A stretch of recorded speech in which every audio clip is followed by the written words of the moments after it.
Lawland here, and welcome to episode 14 of Left Hand Reviews. And today we're going to take a look at Troyes. In Troyes, each player represents a wealthy family in the Champagne regions of medieval France between the years 1200 and 1600. Players are going to use this influence to supervise individuals from the three main factions of the city, which would be from the military side, the civil side, and the religious side, and at the same time helping to build the cathedral and defending from invading attacks and marauders. Troyes was released in 2010, designed by these three individuals, and later published by Z-Man Games. It plays in about 90 minutes with 2 to 4 players. It's also worth noting that Troyes was nominated for several 2011 Golden Geek Awards. So let's take a look at what comes in the box. I'll show you how it plays, and then I'll tell you what I think. Troyes comes in your standard size game box. You'll notice on the cover it has a very unique art style, which at first I hated, but I gotta tell you, it's really grown on me since then. It actually is a very unique and neat style artwork. I think it's supposed to be a period art style from the medieval time frame, so that's really neat. First, we have a full color 8-page rulebook. The rulebook is very well done. There's plenty of diagrams, there's explanations and examples for each action you can take, and overall an extremely well written book.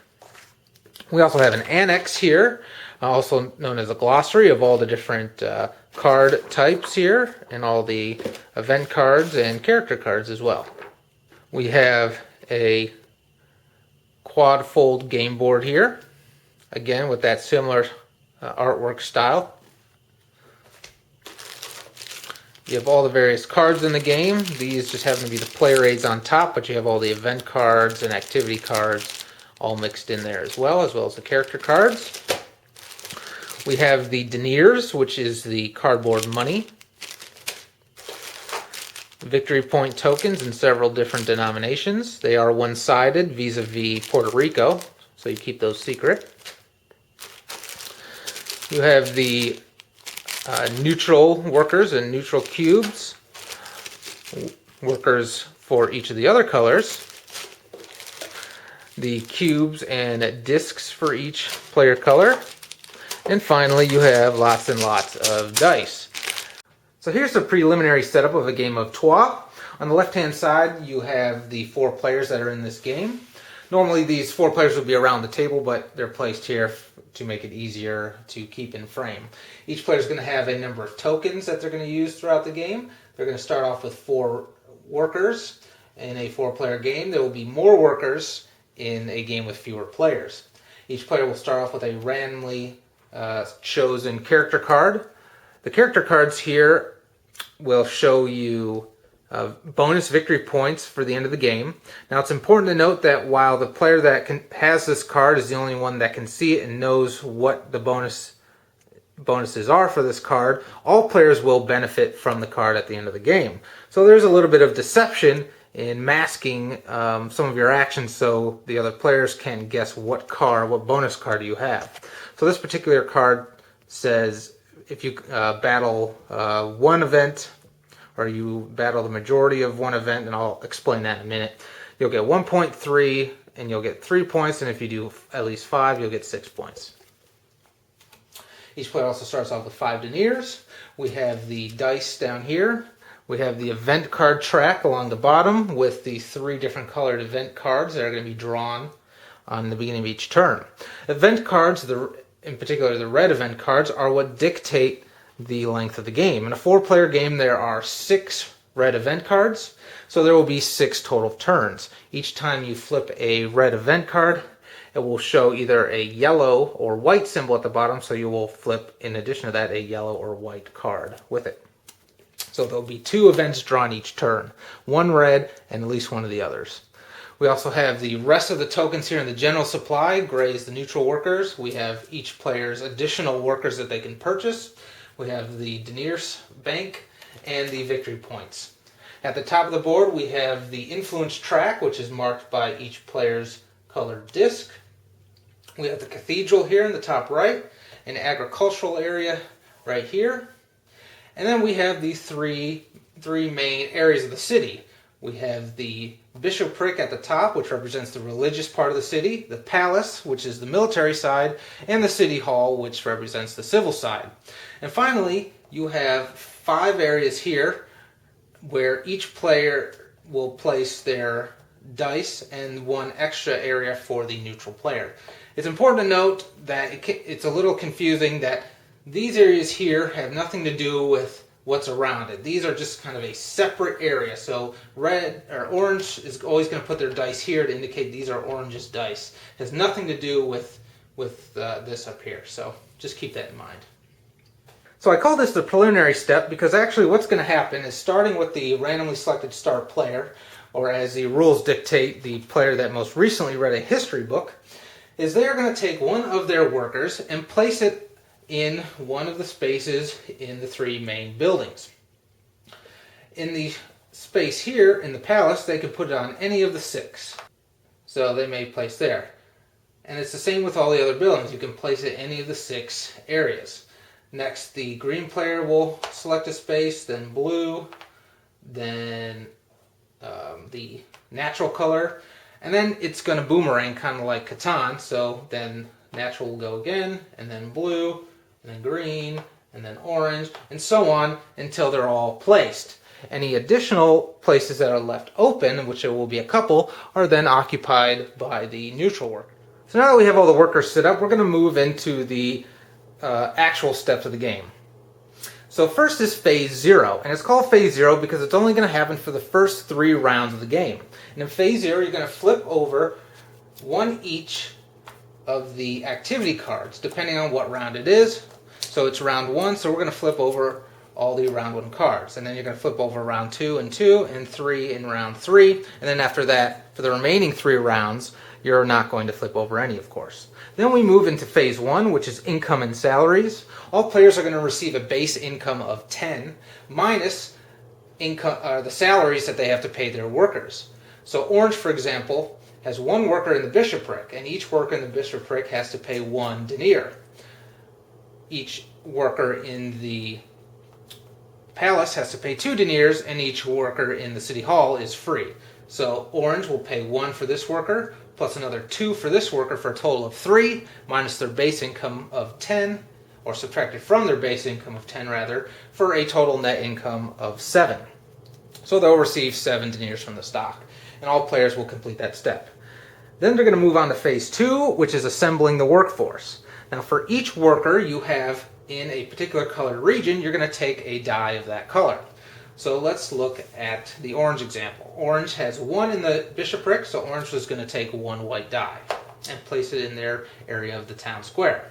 They have 1 in red, so they're going to take 1 red die, and the orange player has 2 in the city hall, so they'll take 2 yellow die. And they have just assembled their workforce. So now that all players have assembled their workforce, we're going to move on to Phase 3, which is the events. And that's where we are first going to grab one of the 6 event cards, one of the 6 red event cards, and flip it over and place it in the event track. And this is going to indicate that I am also going to grab a additional event of the color white. So I'll grab a white event and flip it over as well. Now the first thing you're going to do with the events is count how many black die symbols there are, and there are a total of 2. So the start player is going to be handling this. They're going to grab 2 black dice. Then you're going to resolve all the events on the cards. So this is just a die, this is just a die. But Theological Conflict here has an event because it doesn't have a die symbol. And what that event states is that you're going to roll a black die and place a neutral citizen at the start of the indicated row of the bishopric, shifting any citizens already present to the right and expelling the rightmost if necessary. The bishopric is white, so the start player is going to roll a die. It's a 1, so a neutral worker is going to be placed on the row that has a 1 die symbol on it, which is the top row, and it's going to push everyone else down. And because there's only 3 spaces, poor green here gets knocked out, and they're going to be laid right there. Then the start player is going to roll all the black dice, and we have a 6 and a 2. Now we're assuming, and I forgot to say this, is that when you assembled your workforce, you actually rolled those dice and then put them in your town area. So we're going to assume that these are what each of the players rolled. and the start player is going to roll for the neutral player. So we've completed all the events. We now have the black dice that we rolled, and these represent the invading forces, invading your city. And what you must do is counter these black dice before you do anything else. So the start player has to counter the largest die, which in this case is a 6. So the start player, being orange, looks at their dice, and they must counter the 6. And that just means they have to basically expend dice from their area whose pips equal or exceed the number of pips on the die that they are going to battle. And since they have to start with the largest one, they're in trouble because they have very low dice. But the red dice are your military dice, and as a result, when battling these invaders, they actually count as double. So this represents a 4 for the purposes of this battle. So they're going to expend this 2, which counts as 4 pips, and this yellow one for a total of 6, and they cancel out the 6 die, and those are moved into the general supply. As a result of defeating that die, they also gain 1 influence, so they're going to move up on the influence track. Now, they can defeat multiple black dice if they would like, but they must always counter the highest one first and then any additional ones. It doesn't have to go in numerical order as long as they counter the largest one first. So, for example, if this was, say, a 1, and they use this 2 dice, this would actually count as 4. So they could use this 1 red dice equaling 4 to counter both of these dice, because the total of these is only 3, and they would move up 2 spaces on the influence track instead of just 1. So it's up to you how you want to do it. If you take out multiple dice, you're going to move up faster on the influence track, but after you counter the first die, any additional dice need to be countered in order by the remaining players, who are going to have to sacrifice their dice. So it's a trade-off between wanting to grab influence or forcing other players to sacrifice dice. And this is going to potentially build up with a lot of dice, so if the first player sacrifices 1, it can always come back to this player again if there's still black dice that need countering. If at any time you are unable to counter any dice, or a particular player is unable to counter any dice on their turn that have dice that need countering, then they don't do anything and they lose 2 victory points.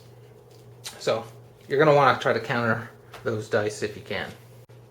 Then we move on to Phase 4, and Phase 4 is the real meat of the game, and that's where you complete your actions. It's going to start with the start player and move clockwise with each player completing 1 action. The different actions that you can take are activating one of the activity cards in the city. You can work on constructing the cathedral. You can combat these events. You can place a citizen in a building on the board. You can use the agriculture function, or you can simply pass. So to activate one of the activity cards on the board, you first need to have a worker on the card. You can place that worker there from any of the buildings that have one of your workers. So orange could grab their worker here and use it for the card, but they would be vacating that space and leaving it open for other players. Or they can grab a worker from their personal supply, or if they do not have any in their personal supply, they have to hire a new worker from the general supply. And to do that, they're going to pay 2 deniers, or 2 influence. So orange was on 5. They're going to pay 2 influence to hire an orange worker, and they're going to decide which one of the activity cards they want to place it on. So they're going to place it here on the monk. Now to do that, they must also pay 6 deniers. So they're going to pay 6 deniers to the bank and place it on the monk. And you can see there's 2 spaces here. One that has a 3 victory point symbol, one that has a 2 victory point symbol. And at the end of the game, workers are going to receive those victory points for all the cards that they are on. So, of course, you're going to put it on the higher victory point symbol first. You cannot have more than one of your workers on a particular card. So, for example, later on, green may end up going here on the 2 space. Now, again, later when you want to place workers on different cards, you can grab workers from existing cards and shift them to other ones. You can hire more workers, you can grab them from buildings, you can basically take workers from anywhere. But know that if you vacate this, you're no longer going to get those 3 points at the end of the game. Also, Even though there's only 2 spaces, it does not block this card from other players. Other players can still hire a worker, pay the 6 deniers, and place it on the card as well, but they just do not get any victory points at the end of the game. Now, before I explain how the monk card actually works, I need to explain that there are 2 different types of activity cards. There are the kind of delayed and activated activity cards, which have this hourglass symbol in the corner, and there are the immediate activity cards, which do not have an hourglass symbol in the corner. So first, let's go over the monk. And the monk states that you can transform 1 white die into 3 yellow die of the exact same value. So here's how it works. Since the orange player is playing this, they put their worker on it, they paid their 6 deniers, then they need to use up to 3 white dice from their area. Now, of course, I picked a bad one because he doesn't have hardly any white dice, so let's pretend these were there as well. So he's going to use these 3 dice for this card. So the total of these dice equals 10. And the card here, the monk card, has a white die symbol divided by a 3. So 10 total pips divided by 3 is going to be 3 after rounding down. So what they're going to do is the orange player is going to put 3 orange cubes on this card. And then later on in the game, during an action, they can expend one of these cubes to transform one of their white dies into 3 yellow dies of an equal value. So later on in the game, if the orange player wanted to use a yellow card, but they didn't have very many yellow dice, or the yellow dice they rolled were low, they could basically trash one of their white dice and transform into 3 yellow dice and immediately use those 3 yellow dice for one of the yellow activity cards. So that is how the delayed action ones work. Now later on in the game, once you have a worker on a particular card, you no longer have to pay the deniers or hire another worker. You can just assign dice to it for an action. So let's take a look at one of the immediate activity cards. So for example, here we have the miller. And so the player is going to use their yellow dice for this and divide the value of the yellow dice divided by 4 and activate this card that many times. And this particular card says you can get 2 deniers for each worker you have in the bishopric or each worker you have in the palace. So let's say it was blue that had this card, or decided to activate this card with a value of 12 yellow dice, so they would be activating this card 3 times. Well, they have 2 workers in the palace and only 1 in the bishopric, so they're going to want to use it for the palace benefit. So 2 deniers for each worker in the palace, so 2 times 2 equals 4. And they activated the card 3 times because I used 12 pips. So that is going to be 4 times 3 equals 12. So they're going to collect 12 deniers from the bank and put them in their stockpile here. And then it's going to move on to the next player. So each player is going to have an opportunity to complete an action one at a time, and it's going to keep going until either there are no dice left to be used or all the workers pass.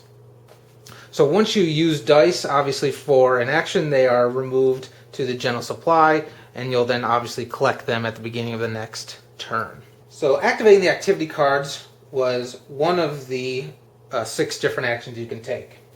The second is construction of the cathedral, which is much more straightforward, and you're just going to use a white die here, and the white die, single white die that you use indicates which column of the cathedral you're going to place a worker on. So for example, let's say it was green's turn. Green may use this 1 white die to place one of their cubes here in the column 1 of the cathedral. Now you always have to build from the bottom up, but you can build in any row that you want. You can have multiple of your color in one row, or in one column, for example, so that would be legal. Now when you place a cube in the cathedral and the 1 to 3, you get a victory point and you move up 1 on the influence track. If you place on the 4 to 6 side, you get 2 influence and 1 victory point. You can see these negative 2s here because at the end of the game, for each level of the cathedral that you do not have a worker, you're going to lose 2 points. the next action that you have the opportunity to take is combating the events. Now this is pretty straightforward. Each turn these events are going to take place, and each turn you're going to be drawing 2 more events. So this can end up growing really nastily, so it's really important that everyone sort of works together to combat these events. And what you're going to do is use a number of dice of the color indicated on the card. The marauding event is printed on the board, so it always stays there, but the other 2 are not, and you have the ability to get rid of them. So let's say it was the natural color's turn, so they're going to use their 2 red dice to combat this particular card, and this says number of red dice divided by 3. And so player has a total of 7. 7 divided by 3 rounded down is going to be 2. So the natural player can take 2 cubes and place them on 2 of the banners on that card. And those banners, you'll notice, is also the influence point symbol, so they're going to also move up 2 on the influence track. Now the reason that they want to do that is once all the spaces on the card are filled, this card is going to be removed from the game.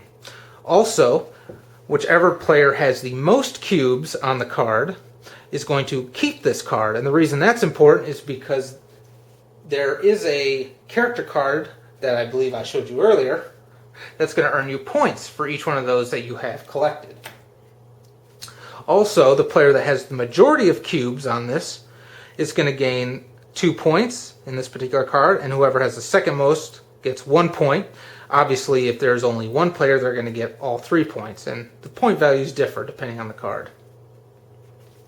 So once this is filled, it would be removed and just leave space for more cards to be accrued later. Now the marauding event, like I said, is not removed from the game, but when it fills up, the points are accumulated. 2 points for the person with the most cubes, 1 for the second most, and then the cubes are simply removed, but it stays there to be refilled again and again. Next, you can place a citizen on one of the buildings, and this is very straightforward. You can see on the palace here, each space corresponds to a numbered die. So a player would use a red die of a particular color, say a 3. Blue used this 3, so they could place one of their workers onto the 3 space.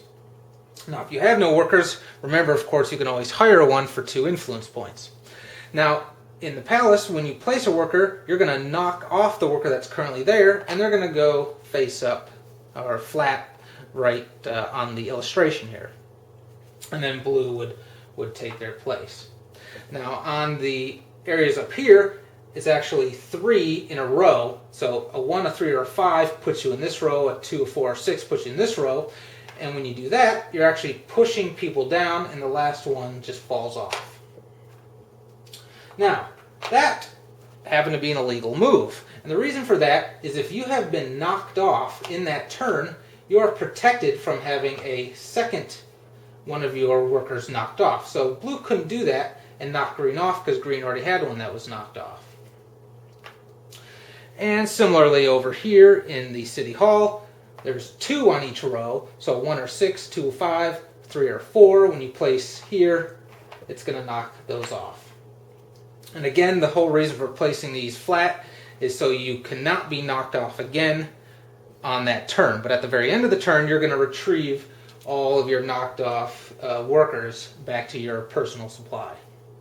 And also keep in mind, when you are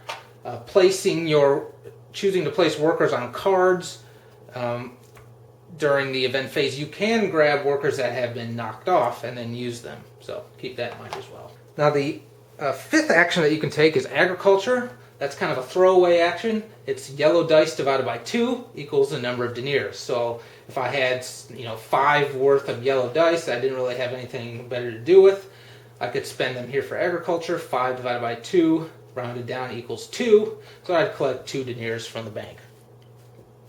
Now in the examples, I've been using all of one color dice from each player, but you don't have to. If I want to use one red die, for down here, and use another red die, for one of the cards, if I could, you're allowed to do that. You don't have to use all dice. Also, to combat the randomness of the dice, You also have the ability to purchase dice from other players, including the neutral player, and that's one of the main reasons that they exist. The cost to purchase a die equals, or depends on rather, the total size group of dice you're going to use for that action. So if I'm going to use one die to complete an action, for example, use a white die to build the cathedral, and I want to buy a white die from a player, it only costs me 2 deniers. So let's say it's a blue player's turn. Even though they have a white die, they're not going to use this white die for the cathedral. Say they want to use this 6, this green player's 6. And since they're only using one die, they're going to pay the green player 2 deniers and grab their 6 and use it to build the cathedral. The players cannot refuse giving up a die, but they do at least get compensated for it.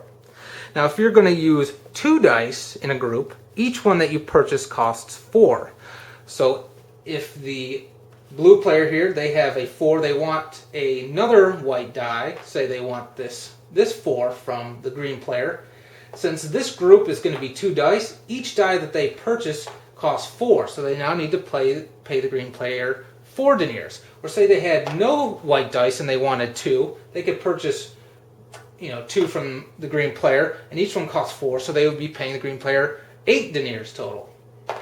And finally, if you are going to use a group of 3 dice, each die that you purchase costs 6, so it gets really, really, really expensive really quickly, which I think is a great mechanic. It's not a cost depending on the number die that you purchase. Say I'm purchasing a 3rd die from someone. It just depends on the number of dice that you're going to use in the total group. You can also see on this card there are a couple other influence actions that you can take on your turn at any time. We had already mentioned the hiring of workers for 2 influence, but for 1 influence you can re-roll a die, and for 4 influence you can flip 3 of your dice to their opposite face. Now it's important to note you can never do these dice actions on other players' dice even if you purchase them. It's only from ones that you originally rolled at the beginning of your turn. And finally, that 6th action that I already mentioned is passing. So once all players have passed, or there are no dice left to be played, then that ends the event phase. And then the very last thing you're going to do at the end of the turn is to retrieve any of your citizens that were expelled. Of course, the neutral ones just get tossed back in the neutral pool. And you're going to shift the start player. And then you're going to begin a new round. Players are going to collect dice from the general supply equal to the workers that they have in each area. You're going to roll those dice. You're going to flip over the new cards, flip over new event cards, resolve the events, and then start doing your actions. And play is going to continue until the last red event card is played, and remember, for 4 players that's 6. So that will constitute the last round of the game. Then at the end of the game you're going to tally up points. You're going to tally up all the victory points that you've collected throughout the game from using various activity cards. You're going to collect points for the areas that your workers are on each card. You're going to collect points,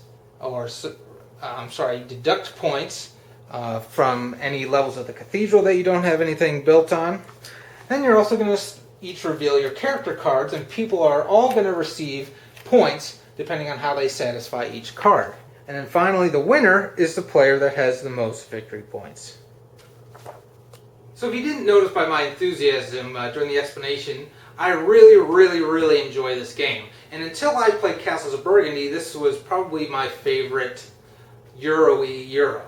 It's definitely almost tied for Castles of Burgundy, and it's because this is such a great game. There's so many different actions that you can take on your turn. Each game is going to be drastically different because there are a pile of different event cards that can come up. There are a ton of different of the activity cards that can come up, because you're only going to put 3 of each color per game, but there's several of them in the deck that you choose from. And also, I think there were some promo cards back in the day that you may be able to get your hands on to expand that even more so. There's a lot of different ways to accrue victory points, which I really enjoy games that do that. And from my review of Castles of Burgundy, it's Knizia style scoring. There's just a ton of different ways to earn those points. Also, people whine about randomness of dice, but I love rolling dice. It's a lot of fun, and the randomness is mitigated very, very well in this game. Not only because you can expend influence to either re-roll dice or flip dice, but you can also steal other players' dice by paying them. They can pay you to take your dice, and there's always actions that you can take. If you have some dice that you just don't have enough of to complete a particular activity card because it's something divided by 4 and all your dice are low, well, you can always use the dice to place, say, for example, on the cathedral, or you can use your yellow dice to do agriculture, or you can pool the dice together at the beginning of the turn to combat some of those event cards or invading the invasions. So there's a lot of different things you can do. I never run into a point where I'm really frustrated with dice rolls because the mitigation is so well. I at first did not like the artwork, but it has really grown on me, and I really enjoy it because it's so unique. There's not much of anything else out there that shares it except for Tourney, which of course was done by the same artist. I'm trying to think of anything else that I really didn't like about this game, and there isn't much. I mean, there's a lot of bits, there's a little bit of setup. It can be a little overwhelming at first to teach to new players. The mechanics are relatively simple, but all that math can throw some people off, I think, in the beginning.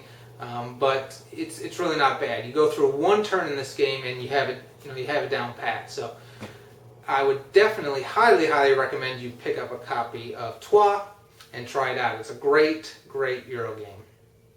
Also, don't forget to use the promo code LEFTHAND at eclecticzeal.com, and you're going to get 3% off any orders there. So thanks for watching, and I really appreciate it.